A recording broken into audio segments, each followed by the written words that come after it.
People no longer bound by their non-disclosure agreements. What can you now disclose? I'm late, but my old boss held fundraisers for local causes and then afterwards would claim she didn't make anything on the fundraiser to donate. I had access to all the money. I know for a fact she was literally just pulling a scheme to rake in money. You know NDAs are only good if you have the money to sue. Worked with a company that didn't pay me, so I told them their NDA didn't apply. They threatened to sue. My response: you can't even afford to pay me, you sure as hell can't afford to sue. I was a contractor for NASA. I still fully support the agency, but I was extremely bugged when I learned that each separate NASA center, e.g. JPL, Kennedy, American Englishes, Goddard, hides many of its inventions and breakthroughs from the other centers, so that when HQ is ready to assign a big mission and a lot of dollars to one center, they have a better chance to compete over the others. Look what we invented. American Englishes can't do this over there. Give us the next moon orbiter. The downside is that there is a ton of reinvention and duplicated efforts going on. Sometimes years of work go down the drain when another center does the same thing faster. My perspective was, you all work for NASA. Share knowledge, collaborate. I was frequently ordered to tone down anything revealing when speaking to other centers. When I was fired from Auntie Anne's in 2010, I signed a 10-year non-compete/NDA contract, promising not to detail the baking secrets or work for another pretzel establishment. Well, that ended this year, so now I can run out and start a pretzel store, because the secret I was keeping was making pretzels literally requires two products, one of them being water and the other a large bag of pretzel meal/dust/powder.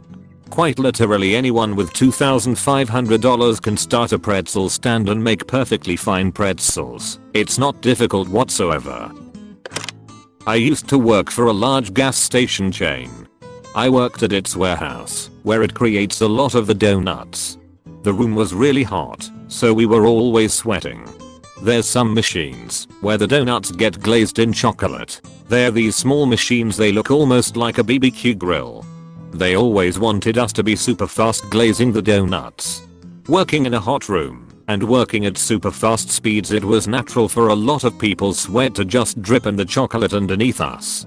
Never eat the chocolate donuts from a gas station. McDonald's made me sign a NDA regarding a robbery that took place during a graveyard shift.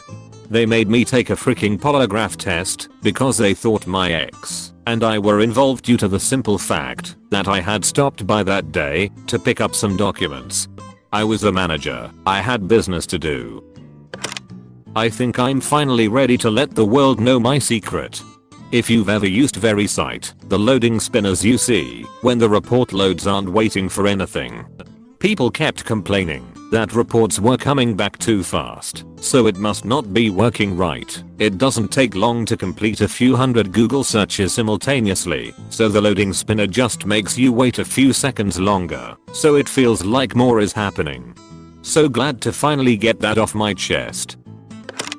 This is something I could spend a lot of time diving into, but the subprime lending company I used to work for as a software engineer spent a lot of time and effort manipulating the UX of our various applications to encourage customers to accept loan terms that were not necessarily in their best interest. I quit pretty quickly after realizing that the people in charge had very little interest in actually supporting us in making a product that would be better for our customers.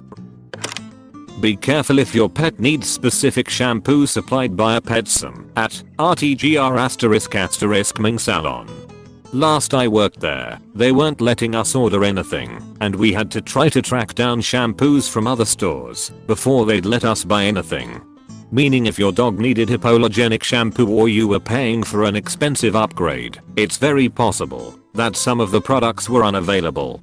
Oftentimes we would have the Furminator shampoo but no conditioner, and the conditioner is what reduces the shedding, so we'd just have to use regular dog conditioner. We couldn't stop selling these packages because that's what they base our performance on. I was considered a bad salon leader cause I wouldn't push these products we didn't have. Also, teeth brushing is absolutely useless there. It does not stop your dog's mouth from decaying at all, and you'd be better off buying an enzyme toothpaste from your vet and brushing your dog's teeth every day. The toothpaste we had basically was just to make your dog's breath seem better for a little while. Oh, and the reason a bunch of dogs died there is because people were likely not following the rules when handling dogs. Almost every salon I worked at had people like that. They aren't supposed to be kenneling your flat-faced dogs anymore because of it. They're also supposed to have a set of eyes on your dog at all time when they are tethered to the floor. Someone obviously neglected to do that a few months ago when that bulldog passed away. The training program their groomers go through is not very good either. They have 4 weeks to basically become full-fledged groomers and a week is spent on computers. There's never enough dogs to practice all of the cuts they should know. They also don't kick out trainees who repeatedly cut dogs. They try to normalize nicking dogs so they don't have to fire people, but there is no reason dogs should be getting hurt at a grooming salon if they follow the rules they are supposed to. The biggest problem is they barely pay anything to help you upkeep your tools and dull tools cause injuries. With what they pay, people usually can't afford to sharpen most of their tools, so you're stuck with the bare minimum. Add the name more. I once had to sign an NDA to get a price on a printer for my sign shop. This was a printer that was only sold by one distributor, by the way, so there wasn't even any direct competition on this particular model. I think their gimmick was that if they make a really big deal out of giving you this super secret pricing, that you'd be lulled into thinking it was really something special. Well, this is already public knowledge, and they forgot to have me sign an NDA anyway, but Savannah College of Art and Design's Ombudsman Sophia Bagnally, the independent person who's supposed to represent students in cases of unfair treatment by the school, married one of the school's vice presidents too, and is now Sophia Leto. It's definitely a conflict of interest, but she's still serving as independent ombudsman and currently refusing to help students get any kind of refund now that all their classes are online and they don't have access to the expensive equipment their expensive tuition is supposed to be paying for. The owner of the company is an absolute psycho. They have been trying to hire developers for years now, and despite paying really well, they can't keep them. I quit after 3 days. I was trying to help out on a high priority bug on my 3rd day when I said, all the requests to X endpoint are failing, to which he replied, I see 1 out of around 500 requests succeeding. Does that sound like all to you? He then called a company-wide all-hands meeting and proceeded to tell everyone how important it is that we all speak carefully and that we don't need fucking retards like me lying to the company making it harder to diagnose issues. I told him to go frick himself and quit on the spot. Turns out the company has a big history of this. My boss, who had been there for 2 weeks, had tried to quit the week prior but was convinced to stay on to meet me. He left a few days after me. Apparently a few people got together and tried to tell the owner that he needs to watch how he talks to people, and he blew up on them about it too. I later heard that I was something like the 10th person to quit within their first month in a row. The sad truth is that the dude actually seems pretty smart, but has been acting like a megalomaniac while he pisses his money away and abuses his employees that are for whatever reason unwilling to leave. Popular dog kennel I worked for would have people leave their dogs for long periods of time. Dogs would stop eating. They wouldn't tell the owners this. People would leave beds and special toys and treats for their pet thinking they'd get these items, a little slice of home. These items would go in a trash bag, and it would be set aside. Treats would be thrown out. They use the excuse that it created too much laundry and that having personal items in a dog's kennel made them aggressive and protective over their stuff towards both humans and other dogs. Okay, but no, these are people's pets, they are not fucking wolves. Short of making a Facebook post that no one would see, I had no real way of telling the public and risking some bullshit lawsuit because I signed an NDA like a dummy, but I told everyone I knew with a dog to tell other dog owners not to send their dog there. Your dog can't tell you what happens when you're not around. Dogs would run into us with their tail wagging because they liked the yard workers, but the conditions overall weren't great. Dogs are so good and loyal. Small spaces and loose regulations on how many dogs you can have at once. It still boils my blood when I drive by Hopefully things there are better now. Edit. Wow, I hate that this experience was not unique. Not sure what is wrong with some people that they can't take good care of an animal in the absence of someone else watching, and for profit no less. Hope all your doggos and cats are okay. I used to do data analysis of revenue management for some big companies. Many companies have no clue about their data or their revenue streams. I'm talking several $1 million of revenue disappearing in the pipeline and no one knowing what happened with it, or even caring really. There were multiple times I had to inform clients that we had huge gaps in their costs and we needed to find the missing numbers somewhere in order to make our final reports correct, and was met with the paraphrased reply, just sprinkle the missing costs over the existing one. We just want the final total to be correct. All the companies cared about if the amount of money they have at the end of the year is higher than at the beginning, and anything that happens in between is inconsequential. I objected at first to my bosses, saying that what we were doing was incorrect, but they said to just do as the client said. In the end, I got disillusioned, and whenever our clients came with requests that made no mathematical or logical sense, I'd just execute as requested and let their analysts figure out later that the analysis they paid 6 figures for was basically nonsense. I didn't care because I had documentation of all their requests and my objections, which were thoroughly ignored. I had a few cases where clients came back disgruntled several months down the line after some in-house analyst had done a deep dive of their data and came up with objections that I had pointed out months before. I'd usually dig up the relevant emails and clear my name. My choice of action was to tell them to pound sand, but my bosses always bent over backwards for clients, so we'd have to do the cleanup I anticipated. In the end, I learned most of our economy is held together by duct tape and wishful thinking. At most 10% of people working at big companies are competent and carry the bulk of the work, and rarely are the competent ones the ones in charge.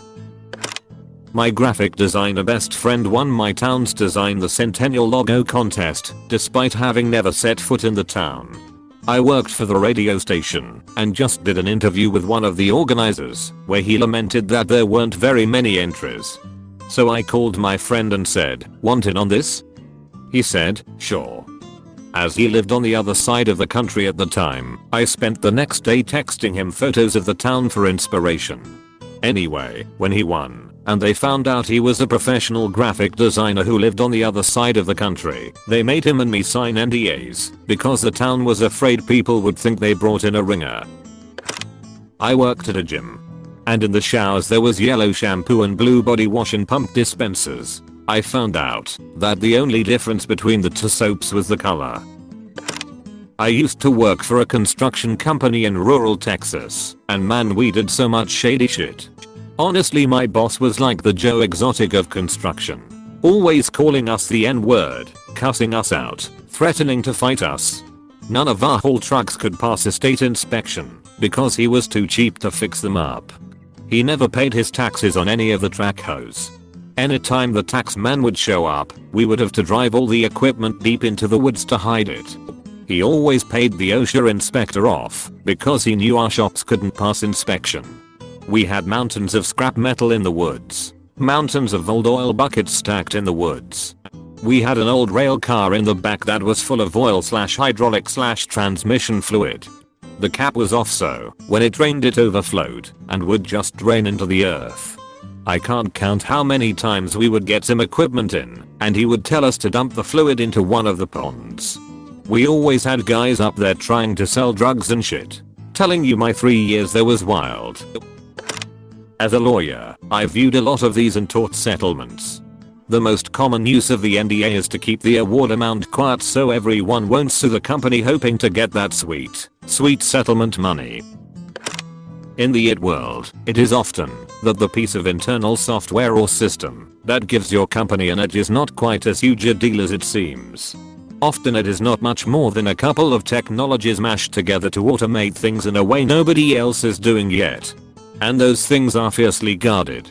I had cases where people saw stuff in action and tried to replicate it, but could not because they were missing just one small piece. Funny story, moments after I was unceremoniously fired because my tech skills were found to be insufficient, the bosses who fired me demanded to know the whereabouts of a hugely important computer file I had worked on. I refused to help them. I even cited the exact language of the NDA I was compelled to sign. I'm prohibited from disclosing details of my employment with anyone, including past and current employees of the company, I expounded, adding, so ask someone who works here, because I don't. It was a great frick you moment that I still cherish 5 years later, but now I think I can disclose the truth. I only hid behind the NDA language because I had no clue where to find their damn computer file, or even where to look. I suck with computers. The cake/cupcake shop I used to work for claimed everything was homemade, but used Pillsbury cake mix as a base. Well, Facebook moderators could disclose the trauma they've experienced moderating one of the biggest social media platforms in the world. They've witnessed horrific things that you would only ever think could happen in a war. One anecdote was of a woman who saw a man stabbed dozens of times, begging for his life. Usually, they don't last long, but the things they see on the job stick with them for years after they quit, and, unlike actual Facebook employees, they don't get paid very well, or receive much at all in terms of compensation. Cognizant, the company that manages Facebook's moderation, offers them counseling while they work there, but the second they quit, they no longer have access to it, and must either deal with the consequences on their own, or get the money for a therapist. This shit's fucked up, and the icing on the cake is the NDA, which means that they would take huge personal risk in warning anybody else about the job. New people signing up think they are getting a cushy job, albeit with relatively low pay, then get slammed in the face with things that no one should have to see, much less interact with as their job. We reused buffet-style food served in a cafeteria that we are supposed to compost and record as waste. The health inspector says anything that's left open buffet style and serve yourself can't be taken back and repurposed because it's not monitored and could be cross-contaminated or many other things. Nobody should ever eat buffet style if avoidable, FYI, but the Fortune 500 company I worked for was unhappy about the money they were losing by composting the food, so they make us keep it and reserve it later, or repurpose it into soup or casserole or something. Personally, I never did this and just waited for my boss to leave and compost the food, but others I worked with were too worried about losing their jobs to go against orders. I didn't want to be fired, but felt morally obligated to not feed people food that was meant to be garbage, so I just sneaky tossed it out when nobody was looking because I got paid really well there. We all had to sign NDAs saying we wouldn't tell the media or non-employees about recipes and procedures that covered leftover food and food waste.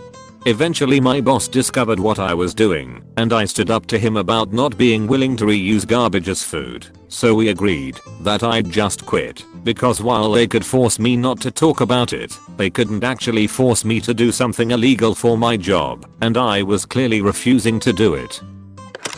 I used to work at a zoo. I've got a few. One day, electricity failed, so the polar bears and wolves were able to break out of their barbed wired compounds. Zookeeper told me this while I was located in a kiosk that was situated right next to both the wolves and polar bears. Yikes. Luckily, they decided to not test the fences that day. A few baboons escaped. Zookeepers had to shoot one and tranquilize the others. Supervisor told me I would be fired immediately if I called the press. Thanks. A Swedish car brand called us to ask if we were willing to rent them a moose for a commercial. We told them no, we do not rent out our animals. Probably the biggest one. One of our zookeepers saw that they had too much of a certain rat-like species. He was tasked to shoot them, but didn't have the heart, so he released them into the wild, without our supervisors knowing. Few years later, we have reports of these animals actually causing destruction to our dikes. Oops. Had to keep them a secret while working there, but have been working other jobs for a few years now. The book you're reading might only be a bestseller because the author had enough money to buy thousands and thousands of copies, have them shipped to a warehouse for storage, and eventually destroyed. The head shop. Smoke shop. I used to work at sold whippets, nitrous cartridges, behind the counter under the guise of being cake ingredients. All someone had to do was walk in and say they were looking to bake a cake. I'm not sure if they still do it, but I wouldn't be surprised. The higher ups in a company I worked for several years ago had a non-verbal agreement among managers to not hire black people. It was in an area with very low African American population, but the fact that the VP slipped that to me on a night out with coworkers was surprising. I worked at a very beat up zoo/amusement park. I ran the roller coaster. We weren't fancy enough to actually have a real roller coaster with one stop button and one go button. Instead it was a shitty 2-story kid coaster and the brakes were manual. I was one of the 2 supervisors/trainer for this ride because it was very difficult to learn and you could hurt someone if you weren't careful. So we have this hotshot, been working there for 3 months. He tells our boss that he should be a trainer. He know how all the rides work yada yada and our idiot boss gives him the go ahead. So hotshot puts this girl, we'll call her Courtney, on the roller coaster and trains her. It takes a good week to learn the controls and probably another few days to get comfortable enough to do it by yourself. And this poor Courtney, I'm not trying to be mean, but both her and her brother had some issues, special needs or something. So I come in for my shift, hotshot waltzes up time me with a shit-eating grin, backquote guess who trained Courtney on kiddie coaster? I couldn't have ran faster. By the time I had gotten to the ride, the poor girl was losing her mind. Hotshot loaded up the carts full of people and just left her after a couple hours of training. Courtney has been trained just enough to keep the coaster going slow enough it wouldn't fly off the tracks, but she couldn't stop the coaster itself. Those people were stuck on that coaster for probably 20 to 30 laps, when we usually just do 2. I had to sign an NDA after a whole bunch of customers threatened to sue the park. Don't forget to consider the idea to maybe think about potentially subscribing. Peace.